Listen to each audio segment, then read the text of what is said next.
Another Wellness Wednesday. Welcome to Ask Your Doctors. I am Dr. K. Now tell me here, is South Africa generally a depressed nation? Is it the effect of men cannot cry?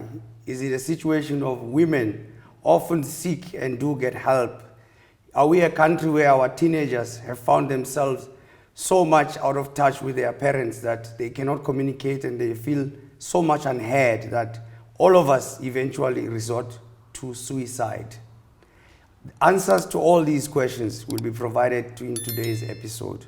On top of that, we will go viral with our clinical virologist, Dr. Bunolo Mashishi. And beyond that, we will tell you where to find all our experts that usually walk the streets with us. And today we are fortunate, we have two special guests. It is a doctor and life coach, medical doctor, Dr. Matlan. Welcome, Doc. Thank you, Dr. K. How are you? Good, thanks. How are you? Thank you. And thank you for making the time. And we also have a friend of the show who today is not really a patient, but is a counselor to you and I who may be going through, not officially a counselor, but him and I and the doc will try and relate our stories as humanly as possible to you and I who may be going through something, to say you can go up, you can go down, but you may come to the surface again eventually. And that's what we all want beyond this. Now, Doc, tell me something. It's not a bias that we have that we only invite female doctors. So people say, no, you only want pretty black female doctors. We don't know if men don't even exist in your life. So, Doc, your career in general, where are you? You're a medical doctor, you're a life coach, what else?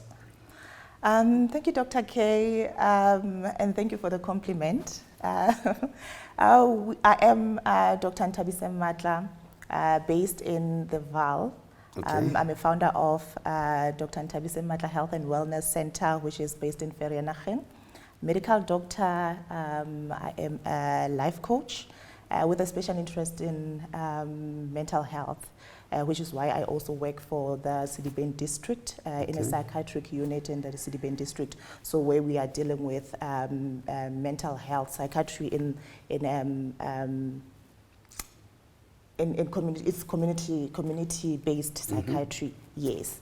So in my surgery, I do general practice. I see general medical conditions, and in terms of life coaching, I actually have interest in working with the mind, so mindset, which for me, in correlation with the medical field, with the health, the body and the mind, for me, I understand that if you have a good mindset, then everything is sorted. You can heal your body through switching your mind into a positive mindset. You know, your body can heal through your mindset. So that is actually my area of interest. And other than that, I also am a farmer. Okay, nice. Yes, I am a farmer. I do livestock farming. I've got a farm in Valfontein in Vanderbilt Park. I do mentorship programs, currently mentoring students who are aspiring doctors. One of them is coming as far as the Eastern Cape. I'm also working in partnership with Nokutula Sihlangu Ministries, where we are doing mentorship program. There we are actually helping youth to be the best version of themselves in the corporate world. Yes, so yeah. Doc, you find time for all this? Yes, fortunately. I'm more interested in the farming. I mean, that heals my mind. That I have aspirations of doing that. And how's that doing? It's doing well. We are obviously, it's a challenge in South Africa. It's well known when you are a black farmer. I am I'm actually in partnership with my husband, who's also a medical doctor. So it's not only females who happen to be medical doctors. Yes. So we doing livestock farming. Like I said, we've got chickens, Potchkukooks, Red Islands, the indigenous chickens. Is it hard body? It's hard body chicken. Body. Yes. The language that the people understand. So it's hard body chicken. It's free range. Yes. So no stress. Very healthy. And so basically we have a hatchery there as well. So we produce from parent stock, and then we produce eggs, and then we hatch the eggs, and then sell our birds at different ages. We sell them slaughtered as well. We have sheep. We've got a semi-intensive farming, which is very costly, which is somewhat a challenge. So we're still getting there with the market. But yeah, so far, and we also breed burbles. Burbles? Burbles, yes. Okay. Doc, you do too many things. I thought I was doing a lot of things. But it's okay. How are you, sir? I'm good, my brother. How are you? Thank you for making the time. Yes. And we're going to go in depth with your journey. Off air, I told you my journey with depression. And it comes and goes. Doc said here off air that it comes in different ways. Rich people may experience it differently from people who walk the streets. But at the end of the day, we've got times where mental health, just like your immune system, it dips, goes up, dips, goes up. So, yeah, thank you for making the time, and thank you for volunteering your story. Unfortunately, we don't have enough time for me to tell my own. But in any case, Doc, please tell us your background in medicine briefly. How did you start your journey? And I believe you come from the part of the world where I come from, but there's a difference between Lesotho and Kwakwa, please. Doctor doesn't have to tell you that. People think it's the same thing. Yeah, background in medicine generally, Doc. Background in medicine, I think for the benefit of people who want to do it in life, and they feel like, you know what, how do we do it? Is it even possible for a black child, a black female? So I'll just, start from a little bit about where I come from. I come from a rural area where I didn't really know how to use computer until I was in grade 12. And I knew just the basic of typewriting at the time. But I made it in the top Free State top 100 at the time. So I did my matric in at Sekhutlong High School in Kwakwa. So I am a rural girl.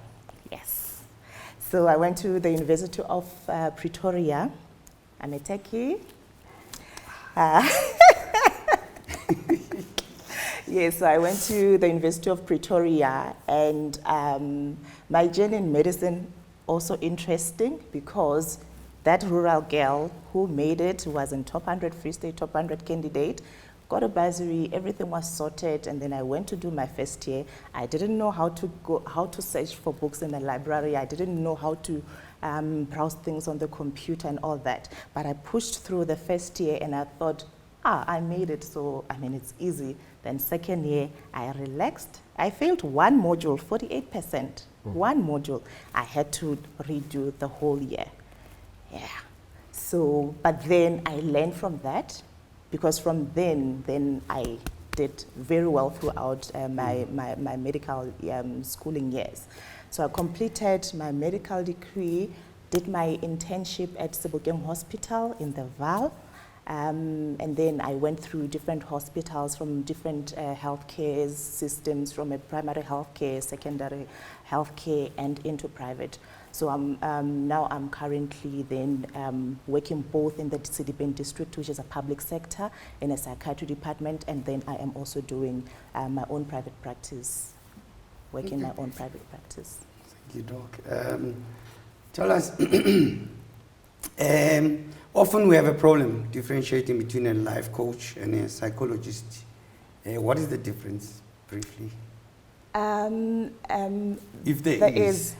Okay, there is a difference in that, the main difference actually is that with psychology, it's therapy where we're dealing. It's where we're dealing more with the issues of the past, either past traumas, past experiences that led into someone having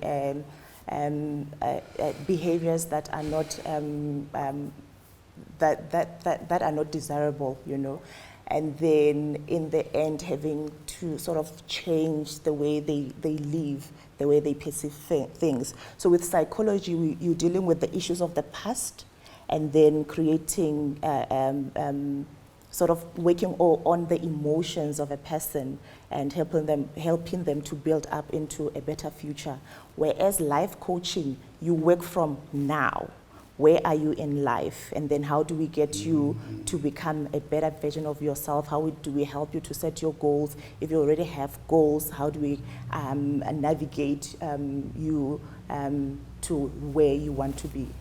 But a big part of life coaching, though, has to do with the correct mindset eventually. Definitely. All kinds of life, life coaching, it's a general term. But it entails a whole lot of things. There are people who are specializing in mindset coaching, in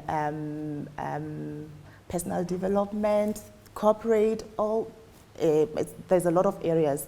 But at the end of the day, it's all about changing your mindset.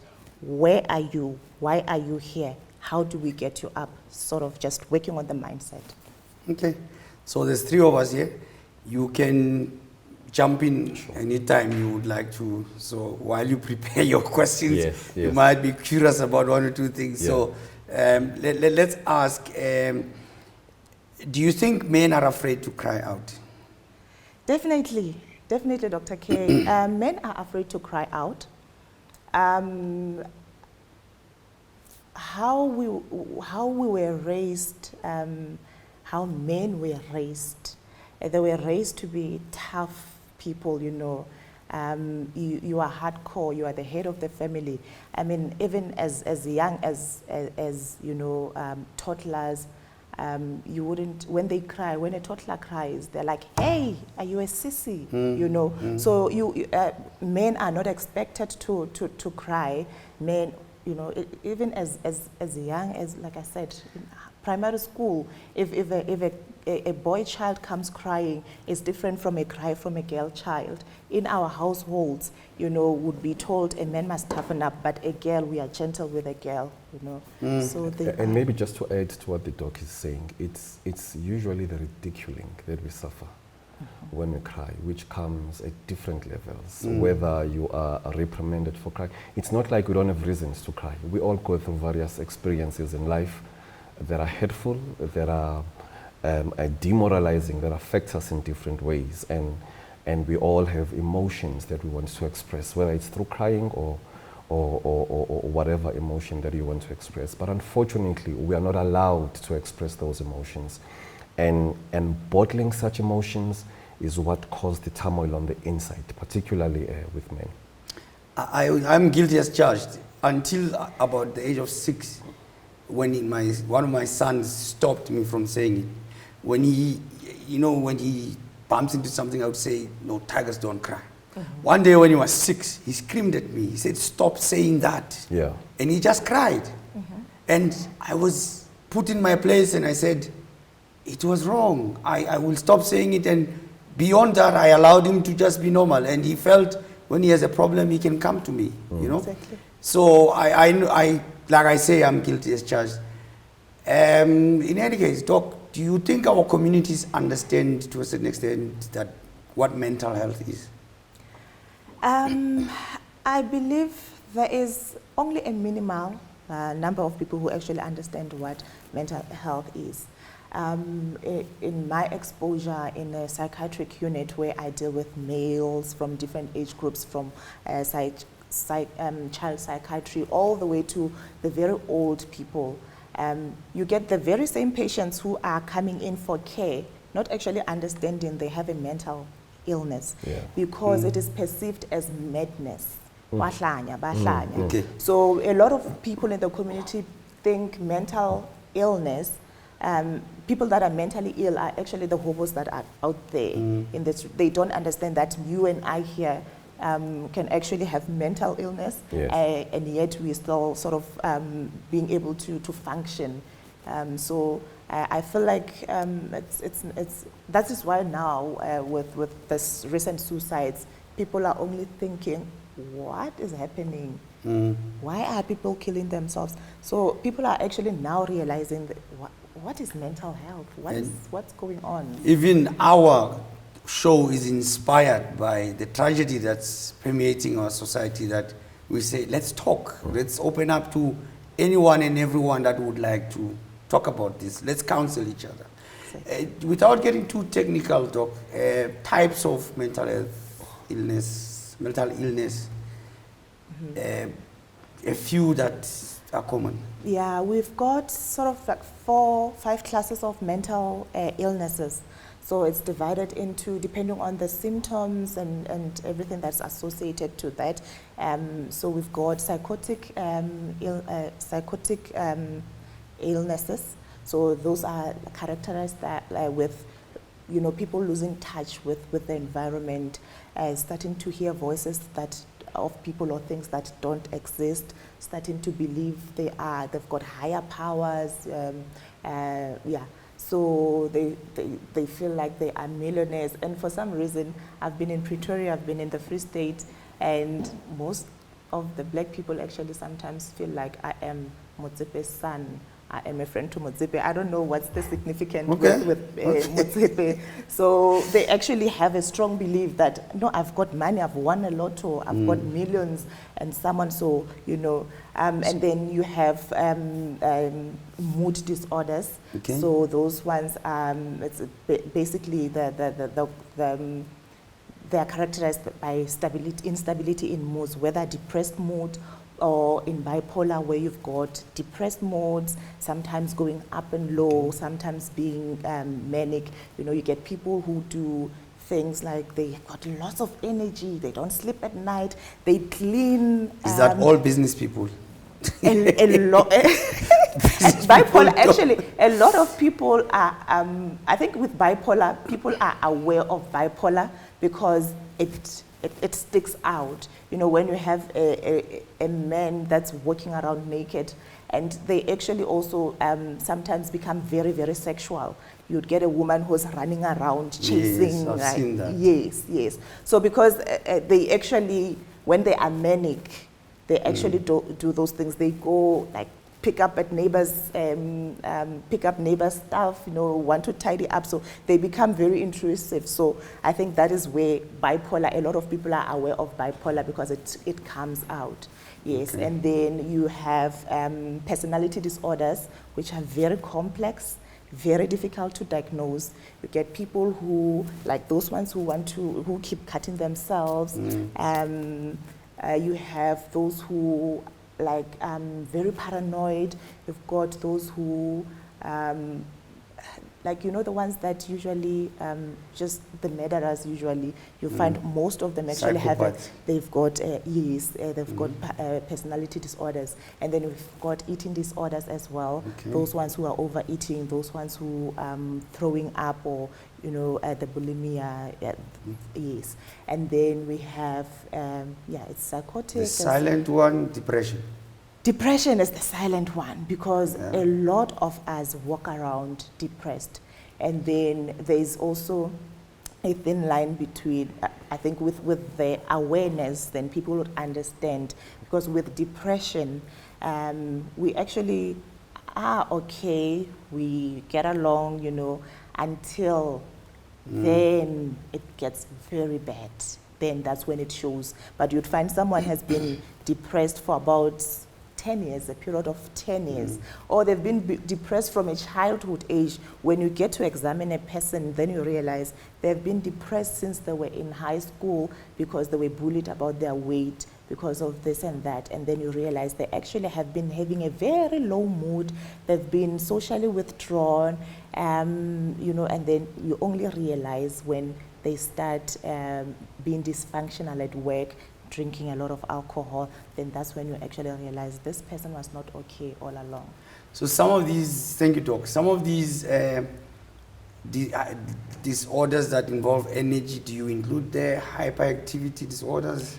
Yes. Uh, Yes, Doc. You have those ones in children as well. They've got conduct disorders. The children who at school, they beat other kids, and then they are very violent at school. They steal. They just want to damage things. They can just come and break someone's pencil, and then we discipline them with we give them a hiding. We don't actually realize it's a conduct disorder.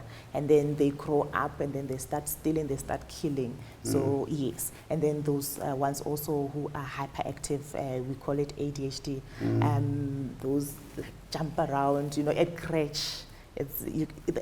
That actually, most of them you can actually see from that young age, that they are not settled. They can't sit down in one position. They want to get busy, so you have that as well. Okay. Lele, while you prepare yourself for your history with mental health, I was unofficially, one of my friends who's a psychologist told me that I have traits of ADHD, which is attention deprived attention deficit hyperactivity disorder. Yeah, and he says it might manifest in some of the things that I happen to engage with. Sometimes it can be positive, sometimes it can be negative. So we could be walking around there. Sometimes the mental illness goes up, sometimes goes down, sometimes it levels off. Lele, your brief history with mental illness, if you can share, please. Mine is very much linked to my upbringing, the childhood trauma, the unpleasant experience in my upbringing, and growing up with those experiences in a family that did not even realize the trauma that I was suffering. Particularly in the formative years, moving into my teens, all the way up into early adulthood. Now, these things I realized when I was in my early 20s, how they badly affected me. You go to school, you're normal. You go to church, you're normal. You interact with other kids, your behavior is normal. But the void and the emptiness inside would remind you of your past pain. And the mood swings, the questions that you'd ask yourself as a child. Why did they do this to me? Why did they put me through that? And when those things are unchecked or unresolved, they create a cancer in your mind, in your heart, that grows and eats you up slowly but surely. My first thought of suicide, I was age 9. My second thought was in my early third to my late teens, and the first attempt was at 30. I've got scars on my arms, which I wear with pride, because not that I'm proud of my attempt to take my own life, because they tell a story of my journey, how my childhood affected my life. So it was a very, very unpleasant experience, and sadly you go through this with the people that are supposed to be caring for you, taking care of you, nurturing you, helping you grow, develop into a man. Your family, your mother, in my case it was my stepfather, and the damage was so deep that even my siblings jumped into the behavior. And you find yourself very much isolated, almost like a black sheep. My saving grace was being associating myself with church. At school we had what we call your student Christian movement. I became very, very close to the teachers who were running those programs. I became an active member of those programs. And as I grew older and older, and at that time, remember that I knew nothing about therapy. I was not even aware that I needed therapy. All I knew was that I had gone through unpleasant experiences through my upbringing, and I needed to find ways to continue with life as normally as possible. And that, I think, is where most young people get lost if they go through these childhood traumas and nobody understands or hears them or acknowledge that they've gone through such experiences. And in most instances, you'd find that they don't even have platforms to express themselves, number one. There are no people who can give them the support that they need, or the guidance that they need, or the tools that they need to be able to survive the traumas that they've gone through, or even counseling to help them cope with the pain and the tragic experiences created by the childhood trauma. And in my case, it took a friend of mine who said to me, you need to go through therapy. I didn't know what therapy is. And how old were you around that time? At that time I was 23, 24. Yeah. Because he realized that at that time I just finished my architecture degree. I was one of the few at that time in the early 90s who had an architecture degree from Natal University. I thought that, you know, my life was going well. I was doing okay.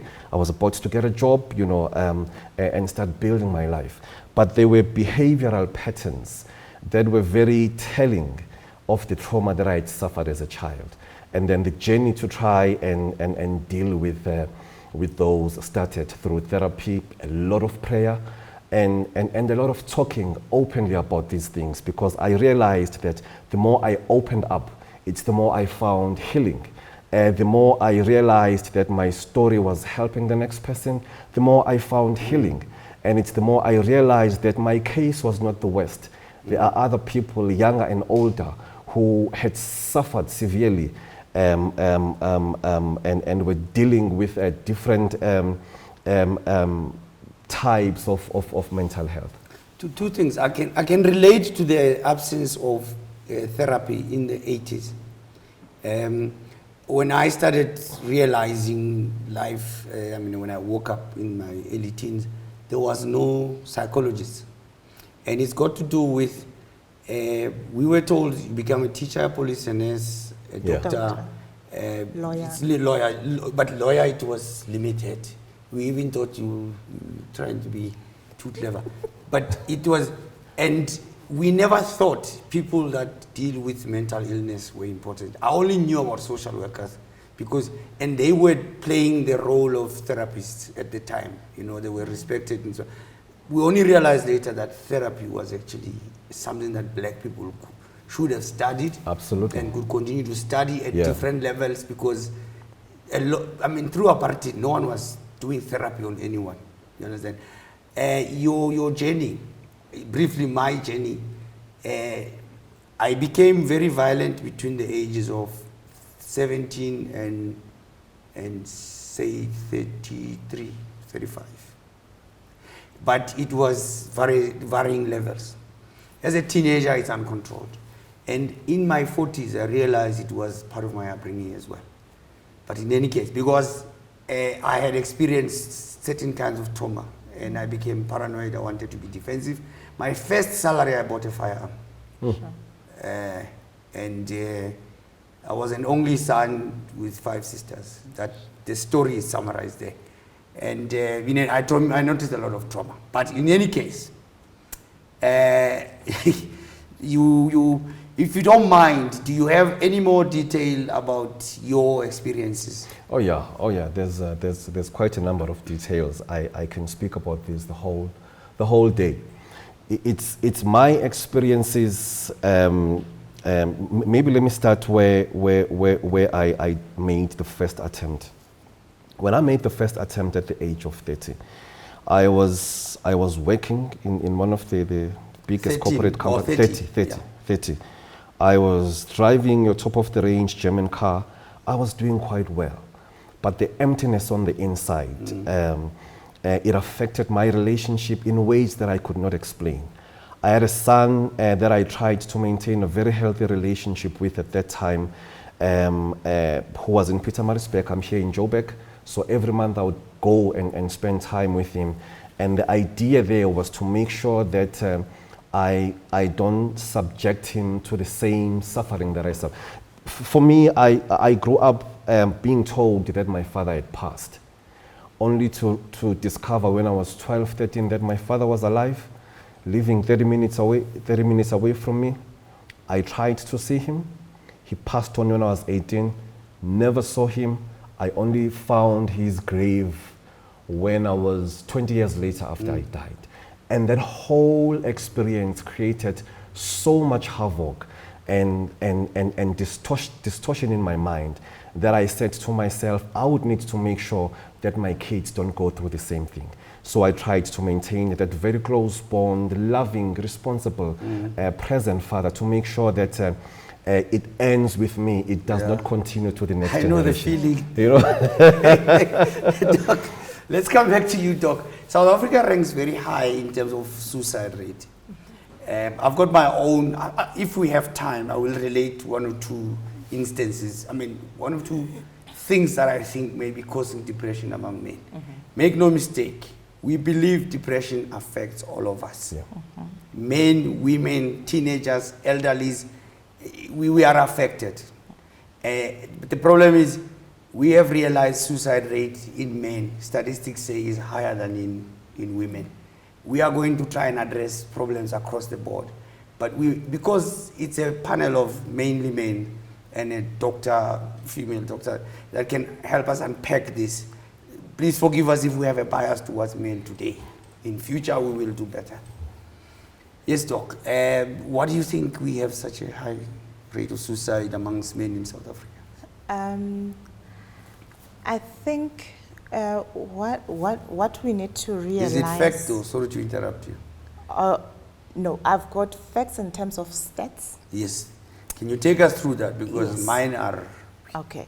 So there's an article from the World Health Organization that was published in 2021, last year, I think June or July.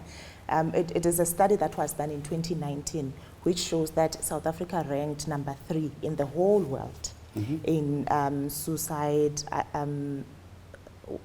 I almost said, we always say there's no successful suicide. If it's suicide, then it's done, and then there's attempted, yes. So in suicide cases, that is in general, in all population groups, all genders. And then that is now number 3, right? And then we've got, in that year, they had seen that it's about just over 13,000 people that had committed suicide. Out of the 13,000, about 10,000, a few hundreds were males, and about 2,900 and something were females. So, and out of that, it's actually also been studied that the men are 4 times, they've got 4 times chances of killing themselves than women. Obviously, because of the ways they try to commit suicide, they're lethal ways, like they shoot themselves, and they shoot themselves where it matters most. Yeah. Whereas with females, they take pills. I mean, they take like a few Panados, and so, and out of that, actually, the stats also show that it was about a total of 23 people committing suicide in a day, and there was another 20 people who had attempted suicide. You know. So it is very true that males commit suicide more than females. And then as to the reasons why, in the same article, they're saying because of, we can't, the comparison as in having South Africa number 3 and all that can also be biased because of the socioeconomic status of different countries also is different. There's like social factors that are different in different countries. So but the reality is the numbers talk, the actual numbers of the suicides. So in my practice and in my experience also with living with men, I have seen that this, even though people feel like, because now we have had this suicide cases that are obvious in the social media, only now people think, oh, men were not killing themselves all along. And some think maybe it's because of COVID, but no, the stats from the latest from 2019, yeah. That was before COVID. So, but in general, when you look at South Africa, unemployment, men feel like they are providers. they should provide for their families. So if you are unemployed in South Africa, we know unemployment rate is very high, and most men then believe they're not good enough, you know. So if I don't have a purpose, if you know, for you were able to take care of your child, you're able to provide financially for the child. Or at least some people attempt. Yes, but if you are not employed, then what do? You know. I want parenting. I think you've covered a few of our Can I just add to what the the doctor is saying? The sense of inadequacy to men. Let me put it differently. Yeah. You are 30. You are a newly graduated black man. There's a 30-year-old lady that you are in a relationship with. Yeah. You are trying to be, it's not necessarily related to me, but if you are trying to be like me, dentist equipment it costs more than cars, fine. When a 30-year-old woman says, I'm writing my articles in 3 months, I will be out of the social scene, I may not relate with you as my partner for the next 3 months, what do you call that? A career woman.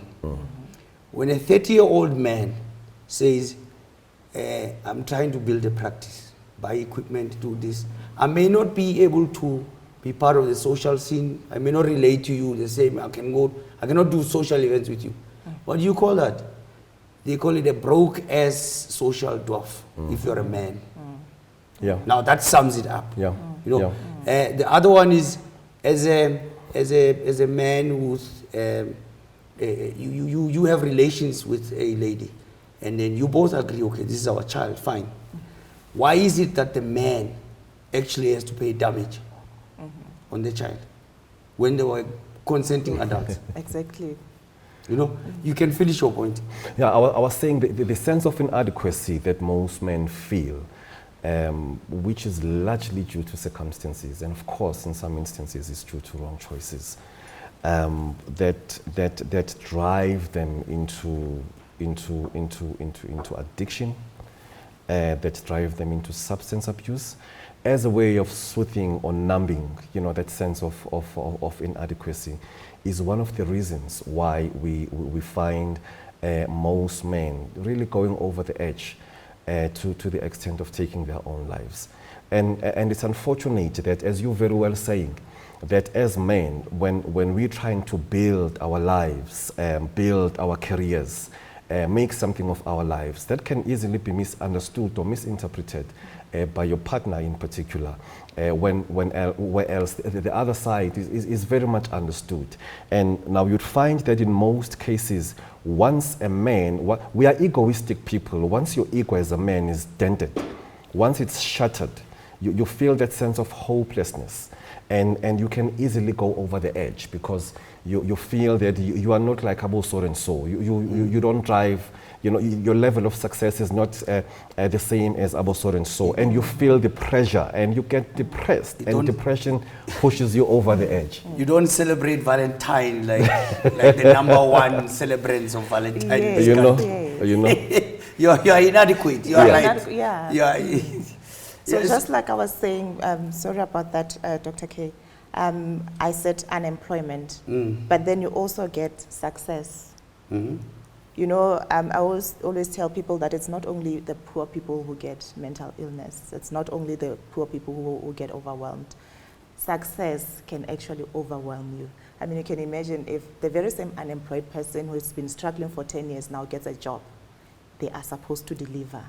They are pressurized, you know, like I need to show that I'm worth this, you know, I'm now getting an opportunity to rise up. And then they get anxiety, a lot of anxiety. You see a lot of people now getting anxious, you know, and then they get anxiety disorders. And then what do?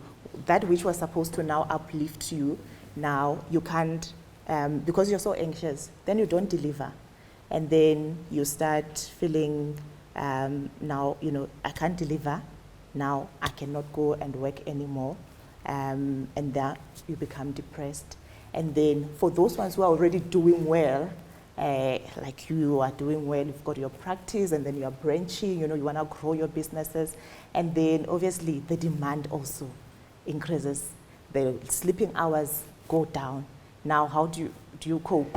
Substances and, all other things. And then the same substances that you are using, they induce psychosis, they induce depression. Then it's a vicious cycle. My substance is caffeine. Why I bring my... Now I'm telling you, and I'm doing it in different, not after 12, whatever, but also, and a few other things that I use to make me sleep. But what you say, ours is a success story. I almost employ 60 people, okay? But the anxiety is what could go wrong for these 60 families. And that is a big, big thing. And we are not where we want to be. We are not where we could be, but the what could go wrong factor, the anxiety, is big. Doc, in terms of children, briefly, Doc, how do we make our children aware of our mental status when it's up, down? How do we prevent them not being able to sense? Maybe they limit the pressure a bit. So basically what happens, I always believe in prevention. So hence the awareness that I'm always out there, making people aware, so that we try and prevent that from happening, the outbursts from happening. So what is important is that us as parents, we relate well with our children. So if you relate well with your child understands that they, my father loves me, my mother takes care of me. They will understand when it's not a good day, So then it makes it easy for you to say, okay guys, today mommy's not well, daddy's not well, there's a little bit of pressure at work. Can you please just forgive me, if I'm a bit withdrawn, I need some space for the day. They will understand because they've got a relationship with you, For instance, just last week, I was taking my kids to work, so and then to school. So I was taking my kids to school, and I just had an outburst. So I've got my 5-year-old, she's sitting inside. When I get inside the car, she's like, "Hi, mommy." And I'm like, and quickly I'm like, okay, she picked it up. What's happening? And then I realized, okay, and I said, okay, guys, did I say good morning? I'm so sorry. Yeah, no. She's like, no, I waved at you, mommy. You didn't say good morning. And I said, I am very sorry. We should apologize to our children. Yeah. I am very sorry. I shouldn't have done that. It's just an overwhelming morning, but we are all good. Mommy will get through the day. And they actually understand if we communicate with them. These kids are very smart and they're very intuitive. You take them into your confidence and engage with them and speak to them about these things, about whether it's the pressure at work or whether you're not feeling well or whether it's the exhaustion. They will understand. But the danger is when you leave them to their device. Yeah. Thank you for that, Lele. Just now we're going to touch base with Dr. Budolo Mashishi regarding COVID status. But before we go there, do you think social media, from your point of view, has a negative impact? Sometimes positive? Please give us your take. In social media, you can construct whatever life that you want the public to see, whatever image that you want them to see of you. And unfortunately, some take that image and say, "Ish, Dr. K is doing so well. Look at his practice. Look at the number of branches that he has, and this and that and that and that. Hey, Dr. K has bought a private jet because we saw him posing next to a private jet." Or every second picture he's in a private jet, and there's a Maserati that picks him up from the jet. And as men, we are very competitive people. Maybe bordering on being stupid because we want to see ourselves at the level of our peers, at the level of our peers, which is not necessary. The popular term is that you need to stick to your own lane and live your life according to your means. And social media has a thing of adversely influencing our thoughts, adversely creating expectations and pushing us, in manners or in ways that can be very, very perilous to ourselves. Do you think it can cause depression, Doc? briefly? Most definitely. I mean, if you know, so I remember there was a time when I couldn't do Insta. I'm like, yo, yo, I don't think this is for me, because you know I'm a natural person. I don't usually, if I take pictures with my gumboots there at the farm with my chickens, and I'm dirty. I'm like, but these guys are so pure, they're so clean, they're on point, you know. And obviously, if you are always on point, I need your on point the next day and the next day. And I don't expect you to have a low. So it means you must deliver. So and maintain the number of likes. Exactly, and you know, like, yeah. So if you are down, then you can't tell them you are down. Look at Tyrese, for instance. He had issues with not getting access to his child, and then he shoots a video, and then he's overwhelmed with emotion. He's breaking down, and he cries. And then you realize as he cries, because when I looked at it, I thought, okay, this is good. You know, someone is showing that, you know, men must speak up. But while he speaks, then he says, I don't usually cry. People who know me know I don't usually cry. Then I'm like, immediately he sort of self-corrects according to what is expected of him. Yeah, that no, I shouldn't be crying, and I must tell these people that I shouldn't cry. And then a few days later, then we realize, then he comes back, and then he apologizes for his behavior of breaking down in public, and then he blames it on the psychiatric medication that whereas he shouldn't apologize. Whereas he shouldn't apologize, and he should actually admit that it's not the psychiatric medication that made him to speak up. It is his internal emotions, his mental unwellness. He had to bring it up. So you see that he sort of, he's battling, you know. He wants to speak up, he doesn't want to speak up. He wants to look like he's okay, but he's not okay. So it can create a very depressive environment. Thank you, Doc. And now we go viral with our clinical virologist, Dr. Bunono Mashishi, regarding COVID updates. Over to you, Dr. Bunono Mashishi.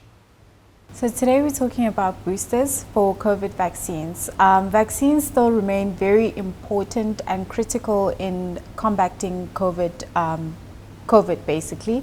And a booster really means that you are just improving and enhancing your body's ability to fight off COVID should you get COVID at any given time. And anybody and everybody is eligible for boosters at this point, not just restricted to people who are immunocompromised. And when it comes to recommendations, we are now able to recommend that you get mix and match of your vaccine. So if you had the J&J initially, you can now get boosted with the Pfizer. And the reason for that is really to optimize the way the vaccines work. Because Pfizer and J&J are different and they have different active ingredients, that activates the body's immune system in different ways. In that way, it optimizes your body's ability to fight off COVID. Thank you very much, Dr. Mashishi, and welcome back, guys. We're still hanging out with Dr. Dr Matlan and Lele Mkhize, our special guest.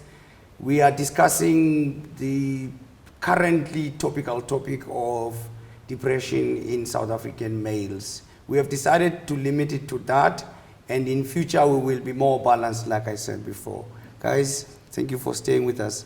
Thank you, Dr. K. Yeah, now, earlier on I brought up a topic of societal, cultural pressures that are placed on everyone.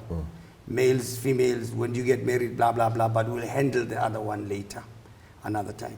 Now, as far as men are concerned, I said something about men, when they cannot socialize, they are just social dwarfs. When women cannot socialize because they are building a career, they are career women. When men interact with women and there's a baby involved, culture says, and we sort of always exonerate culture. No, it's culture, don't touch it. It's culture, don't touch it. Is culture aware that we are killing ourselves? I mean, let's be honest. Is culture responding? Is culture evolving with the time? Is it responding? Because in the past, it used to be the Homutantat in Baba. But now we still continue to say indota must. We still continue to say ubuhle bendoda inkomo zakhe. But my father never left me no crawl. He left, he left me when I was 10. And from then on, society told me you are the head of the family. You know, when I was in my 20s, my nephews were 12, and I was busy trying to become a father figure to them because society expected that of me. It gave me a yardstick, it gave me some kind of guiding light of the responsibility I have to take up, so I was less chaotic. But in effect, I missed out on my youth years, you know. I would like to take something from you guys to say, what is your take on lobola going forward? Just be honest. I say it must be done away with. I mean, I'm rogue like that. Lily, what do you think? Lobola, as I understand it, is a token of appreciation to the family for raising the daughter. But my family raised me. I'm coming to that. It's a token of appreciation that you extend to the family. And once you've done that, you then assume the responsibility of being a caregiver to their daughter moving forward. So you sort of take over from the father. So sometimes the daughter earns more than me. True, because we're living in evolving times, and that's why I was saying culture itself needs to evolve and adapt to the changing times that we're living in. If we are married, we need to understand that we are building our family, not my family. So it becomes important that we find ways of working together, balancing things up. When my chips are down, my lady needs to be able to say, okay, I will cover A, B, C, D, and E. When I am back on my feet and things are going well, let me cover as much as I can possibly cover. But the fundamental objective has to be to build the family vis-a-vis competing or comparing who's earning more than the other. And because we're not just doing it for ourselves, we're creating an environment where we can raise our kids, our children, and instill values that they will carry on to the next generation, and so on and so on. So at some level, it stops being about, the token of appreciation that you extend to your family. It moves to a point where it is me and my lady njengamanje under the roof, and we're building this and we're doing it. And let's see how we balance things up. Life happens, there are ups, there are downs. How then do we find ways of creating our empire as king, as queen, such that our subject, our kids are raised in an environment that will propel them to greatness. And they do that to the next generation, and so on and so on. Before I bring you in, Doc, I'm going to ask you to just go briefly into what you think society should be doing. As you say, we must evolve a little. Yeah. But let me tell you, one of the values that I'm teaching my daughter is, I say, if you want it, you work for it. That's it. Yeah. You don't expect it from me, from anyone else. At the moment, I'll give you education, opportunities, health, love, everything. Beyond 25, you want it, you work for it. That's it. No man, no mother, no anything should give it to you. And that's the value I'm teaching. But luckily, my sons have figured it out. Yeah. They say the one thing they don't like is buying hair and buying nails and buying a few other things. So sometimes they say they gravitate to ladies who don't, these are teenagers, but they are now in their 20s. They say they would gravitate to ladies who actually don't need hair, but that's the lighter side of this. Anyway, tell me, how do you think society should evolve to try and help us mitigate the current situation we find ourselves in? It's undue imposed expectations by society that's killing us. Okay.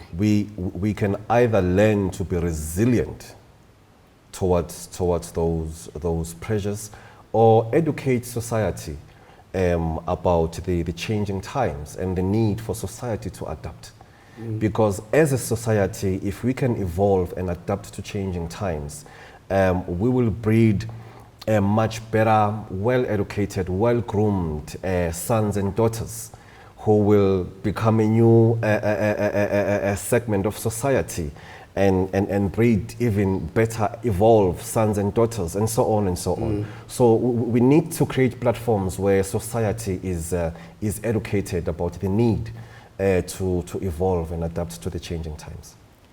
Okay, Doc, you want to say something? Yes, please. I think what then we should be doing, we should be proactive and not reactive. Yeah. You see, what we are doing now, because there's suicide everywhere, we're hearing of men killing themselves, now we are reacting.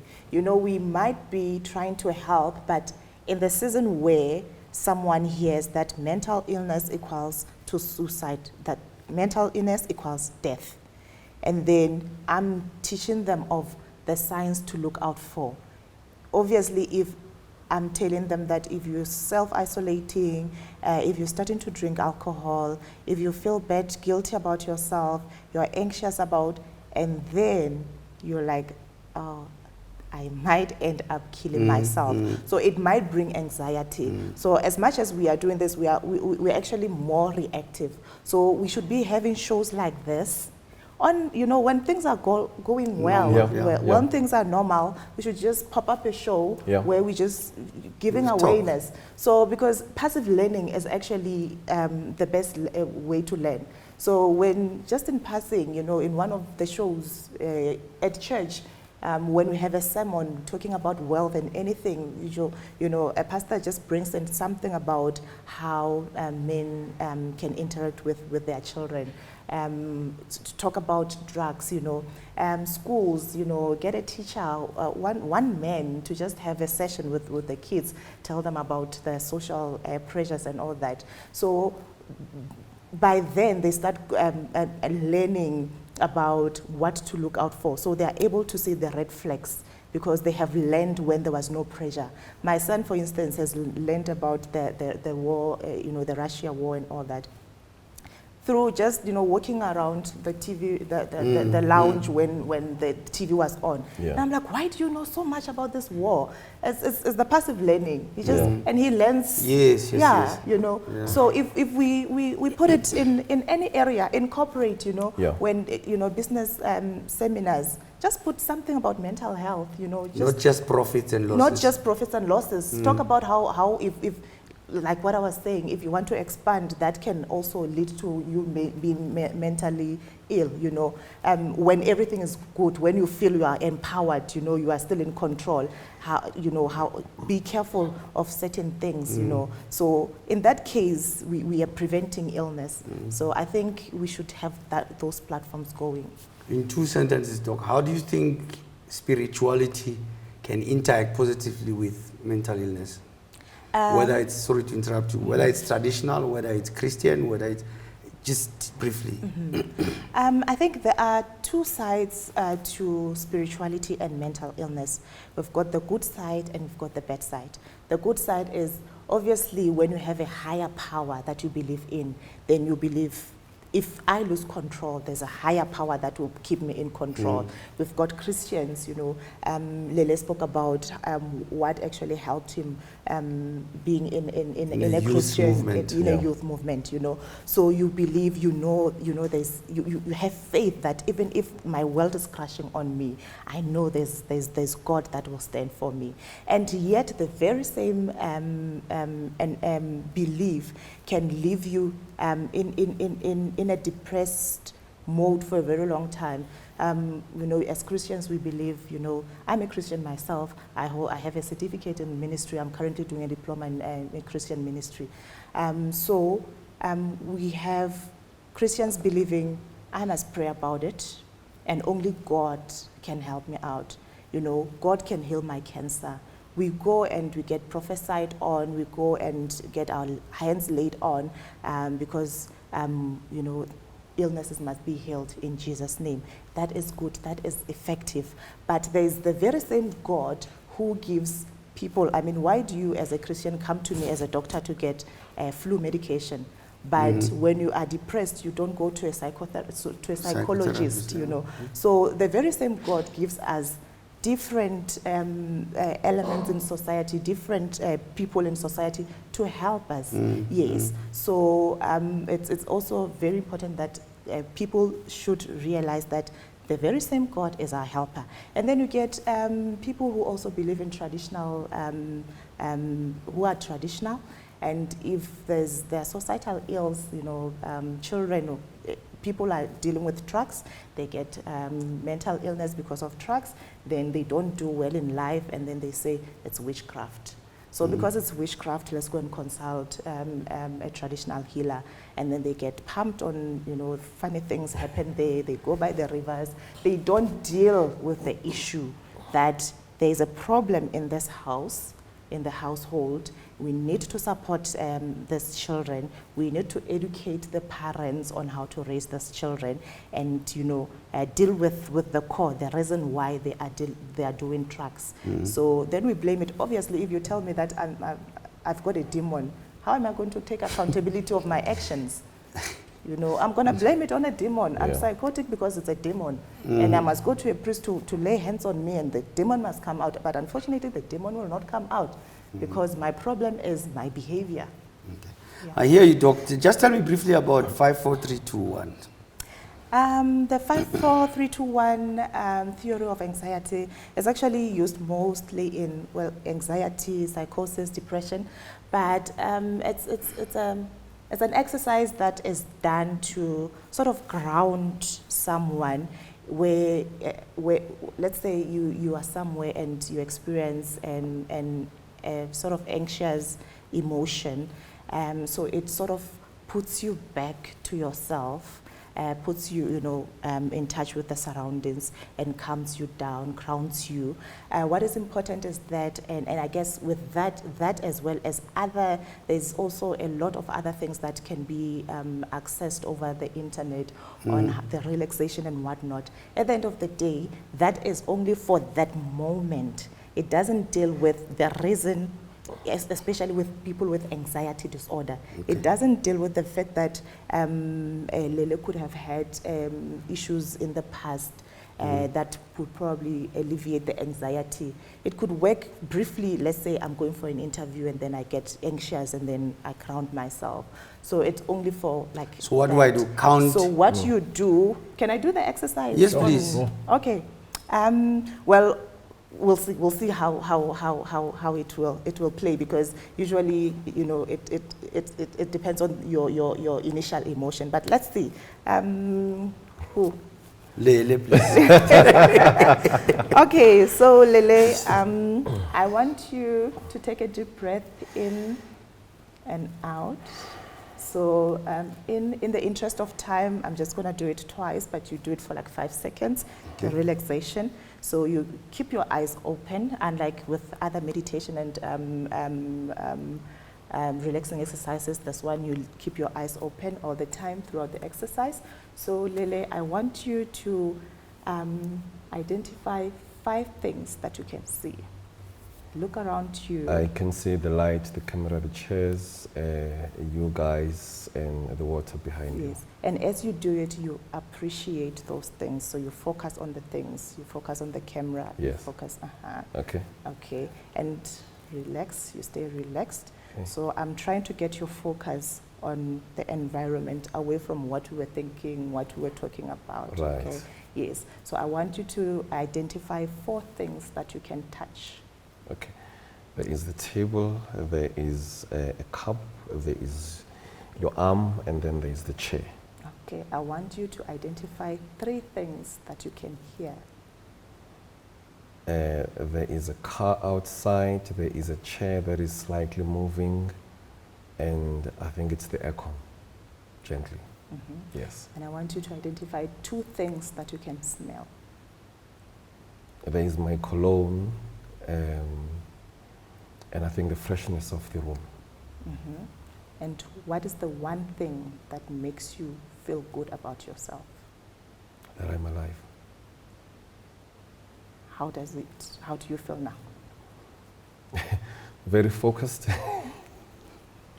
Thank you. Very, very focused. You know, it's like it's it went well for me too, from everything else. And so you went along with it. Jeez, Wow. that was awesome. Wow. That was awesome. I'm lost for words. Yeah. We still have a short to run. Doc, tell me, in conclusion, we know that most of our viewers can find all our experts. Lele, just as a guest, if you don't mind, we will list you on our website so that if people want to follow you, not for likes, just maybe one day someone might send you a DM and say, Brur, I was once taken up by one of the conversations you had. Let's have a heart-to-heart, you know. Yeah. Then we will list Dr. Matlan as well on our website. It is called askyourdoctors.co.za. You go on to find our doctors, then you get all our guests on the website there. Yeah. So, yes, sir? Just one thing I wanted to speak about very briefly is how do we capacitate men to cope and deal with mental health. I am not an expert, so I speak from my own personal experience.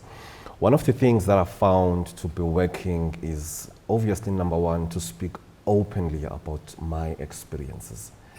I write my story on my social media platforms very, very openly, and it's amazing the response that I get from people who can relate to my story, and from people who then DM me and tell me their stories, and others who would ask for my number and call me and say, can I just talk to you about what I went through, at this, that, and the other thing. And also the other thing that I feel that is quite critical is creating platform for men to be able to speak. Safe spaces. There is one that I started with a couple of friends about 5-6 years ago. We would meet and have a drink and have snacks and eat and then disperse.